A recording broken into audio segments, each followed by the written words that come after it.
আপনি কদিন আগের একটা পত্রিকার নিউজ দেখেছেন নিশ্চয়ই, জাপানে কয়েক বছরের মধ্যে অগণিত মানুষ, বহু মানুষ তারা মরে বাসার মধ্যে পচে গলে দীর্ঘদিন পর তাদের লাশের দুর্গন্ধ যখন ছড়িয়ে পড়েছে তখন তাদেরকে দরজা ভেঙে উদ্ধার করা হয়েছে। আমি নিজে এরকম জাপানে বিভিন্ন দেশে দেখার সুযোগ আমার হয়েছে যে সেখানে তাদের সুখের এত উপকরণ থাকা সত্ত্বেও বৃদ্ধদের প্রায় সবার হাতে হাতে একটা কুকুর ছানা, একটা কুকুর। এই কুকুর শখে পালন করে, কিন্তু সেই শখটার পেছনে আছে এক নির্মম অধ্যায়। সেটি হলো যে তাদের সন্তানরা কেউ তাদের কাছে থাকে না, বাধ্য হয়ে একটা কুকুরকে সাথে নিয়ে তাদের চলতে হয়। ভাইরা আমার, আমাদের এই সমাজে এখনো বাবারা ছেলে মেয়ে অধপতন আমাদের চরমে। এরপরও আমাদের এই সমাজে বাবারা ছেলে মেয়েদেরকে যতটা ভালোবাসেন, আমাদের সন্তানরা বাবা মাকে যতটা ফিল করেন, পশ্চিমারা এগুলো চিন্তাও করতে পারে না, ওরা ভাবতেও পারে না। ওদের পারিবারিক জীবনে আমাদের সুখের কথা ওরা কল্পনাও করতে পারে না যে মানুষ পারিবারিক জীবনে এতটা সুখী হতে পারে। তাহলে আপনি যে মুহাম্মদ সাল্লাল্লাহু আলাইহি সাল্লামের আদর্শ, যার সংস্কৃতিকে ধারণ করে আপনি দুনিয়াতে পার্থিব সুখ অর্জন করলেন, আজ আপনি সেটাকে ছুঁড়ে ফেলে দিয়ে পশ্চিমাদের সভ্যতায় আপনি গা মাখাচ্ছেন। এর চাইতে বড় দুর্ভাগ্যজনক আর কোন অধ্যায় হতে পারে না। আমরা বাংলাদেশী, এই অঞ্চলের মানুষের যে কৃষ্টি, যে কালচার, সেটা মুসলমান হোক কিংবা হিন্দু হোক কিংবা খ্রিস্টান হোক কিংবা বৌদ্ধ হোক, সে কালচার কোন ক্রমেই পশ্চিমা কালচারের সাথে যায় না। আমাদের নিজস্ব সংস্কৃতি আছে, সেটা আমরা ভুলে যেতে বসেছি। আমি একটি কথা প্রায় বলি, একটু আগেও ভিসি স্যার আমরা আলোচনা করছিলাম, সেখানেও বলছিলাম, পশ্চিমারা জ্ঞানে বিজ্ঞানে, তথ্যে যোগাযোগে, অবকাঠামোতে, অর্থনীতিতে, অনেক দিক থেকে, পরিবেশের দিক থেকে, অনেক দিক থেকে তারা আমাদের থেকে যদি 1000 বছর এগিয়ে থাকে, পারিবারিক ব্যবস্থাপনায় তাদের চাইতে আমরা 2000 বছর এগিয়ে আছি। তাদের থেকে জ্ঞান বিজ্ঞান নেন, তাদের থেকে তথ্য প্রযুক্তি নেন, তাদের থেকে অন্যান্য ভালো জিনিসগুলো নেন, কোনো অসুবিধা নেই, ইসলাম সেটা নিষেধ করে না। কিন্তু তাদের বস্তা পচা সস্তা সংস্কৃতি আমাদের দেশে আমদানি করবেন না। এদেশের স্বামীরা স্ত্রীদেরকে যতটা ভালোবাসে, এদেশের স্ত্রীরা স্বামীকে যতটা ভালোবাসে, আমাদের সমাজে অধপতনের এই সময়টাতেও স্বামী স্ত্রীর মধ্যে যে বোঝাপড়া আছে, যতটা দাম্পত্য জীবনের সুখ এবং ভালোবাসা আমরা আমাদের এই অঞ্চলে কল্পনা করতে পারি, পশ্চিমারা সেগুলো স্বপ্নেও দেখে না। অর্থাৎ ঘুমন্ত মানুষ যে স্বপ্ন দেখে, তারা এরকম কিছু স্বপ্নেও দেখে বলে আমার মনে হয় না যে স্বামী স্ত্রীকে এরকম ভালোবাসতে পারে। একটু আগে একজন স্যার বলছিলেন, ভিসি স্যারই বলছিলেন যে কোনো এক ইংল্যান্ডে একটা ঘটনা বলছিলেন যে বাবা খুশি হয়ে গর্ব করে কোন এক জায়গায় বলছিলেন যে আজকে ছেলের বিয়ে, আমি সৌভাগ্যবান, আমাকে দাওয়াত দিয়েছে। ছেলের বিয়েতে দাওয়াত পেয়ে বাবা কি গর্বিত, বাবা আনন্দিত, বাবা উৎফুল্ল, বাবা গর্ব করে বলছেন যে আমার ছেলের বিয়েতে আমাকে দাওয়াত দেয়া হয়েছে, আলহামদুলিল্লাহ। আলহামদুলিল্লাহ তো আর বলে নেই, খুশি হয়েছেন তিনি। ভাইরা আমার, বিষয়টা হাসির নয়। এই জন্য সময়ত ভাইরা, আমি আপনাদেরকে বলতে চাই, আসুন প্রতিজ্ঞা করি, আমাদের চরিত্রগুলোকে আমরা সংরক্ষণ করব, হেফাজত করব।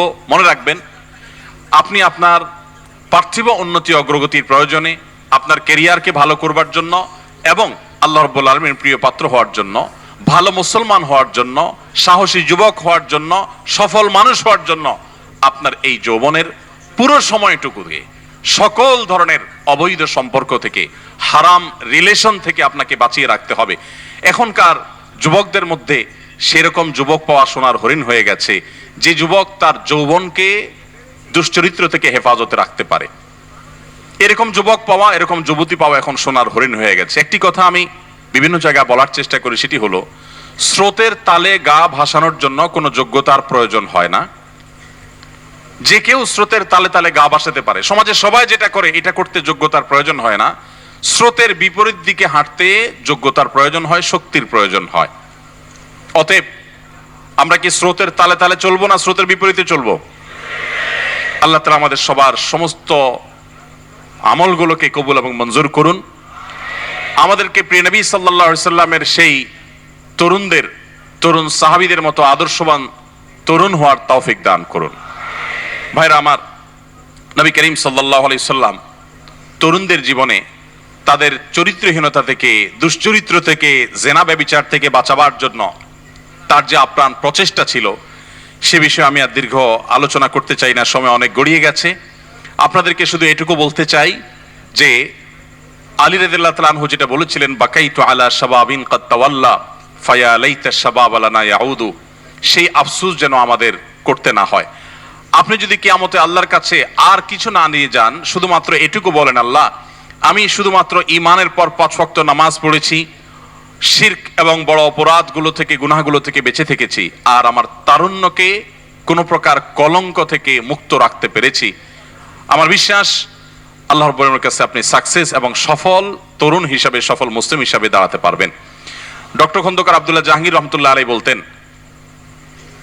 আমার মতো দাড়ি পাকা যুবক, তিনি তার কথা বলতেন যে আমার মতো দাড়ি পাকা বৃদ্ধ, আমি যদি রাত জেগে তাহাজ্জুদের নামাজ পড়ি তাতে যে পরিমাণ সওয়াব পাবো, তোমরা তরুণরা শুধুমাত্র 5 ওয়াক্ত নামাজের পাশাপাশি তোমাদের তারুণ্যকে যদি নষ্টামি থেকে, নোংরামি থেকে, ব্যভিচার থেকে, হারাম রিলেশন থেকে বাঁচাতে পারো, তো আমার বিশ্বাস আমার মতো বৃদ্ধের তাহাজ্জুদের চাইতে অনেক বেশি আল্লাহর প্রিয় পাত্র তোমরা হতে পারবে। তো আপনারা চেষ্টা করবেন তো ইনশাআল্লাহ। আল্লাহ রাব্বুল আলামিন আমাদের সবাইকে, আমাদের তারুণ্যকে সকল ধরনের নষ্টামি থেকে, নোংরামি থেকে, অবৈধ সম্পর্ক থেকে বাঁচাবার তৌফিক দান করুন। ভাইরা আমার, বিশেষভাবে আপনাদেরকে আমি অনুরোধ করব, কোরআনে কারীমের সূরা ইউসুফ আপনারা একটু পাঠ করবেন। ইউসুফ আলাইহিস সালাম কিয়ামত পর্যন্ত আগত সমস্ত তরুণদের জন্য কোরআনের দেওয়া সবচেয়ে উত্তম উদাহরণ, সবচেয়ে ভালো দৃষ্টান্ত। তিনি কিভাবে তার তারুণ্যকে হেফাজত করেছিলেন। 7 শ্রেণী যুবকের যে হাদিস আমরা বলেছি, অবাক করা বিষয় হলো, যেখানে 7 শ্রেণীর মানুষকে আল্লাহ রাব্বুল আলামিন আরশের নিচে ছায়া দিবেন কিয়ামতের ভয়াবহতম দিনে, সেখানে 7 শ্রেণীর মধ্যে 2টা শ্রেণী আছে এই চরিত্র কেন্দ্রিক। তার একটা হলো সরাসরি শাবুন নাশা ফি ইবাদাতিল্লাহ, যে যুবক তার তারুণ্যকে আল্লাহর ইবাদতে কাটাবে। আরেকটা হলো ওই যুবক বা ওই যুবতী, ওই পুরুষ বা ওই নারী, যাকে অন্যায় বা পাপের কাজে আহ্বান করা হবে, অবৈধ রিলেশনের জন্য কেউ অফার করবে, আর সে বলবে ইন্নী আখাফুল্লাহ, আমি আল্লাহকে ভয় করি, আমার এই তারুণ্যে আমি কোনো নোংরামি লাগাতে দেব না, যা হয়েছে তার জন্য তওবা করে পরিপূর্ণভাবে আল্লাহর কাছে ইস্তেগফার করে যদি আমি ফিরে আসি, আল্লাহ তাআলা পেছনের সমস্ত গুনাহ মাফ করবেন ইনশাআল্লাহ।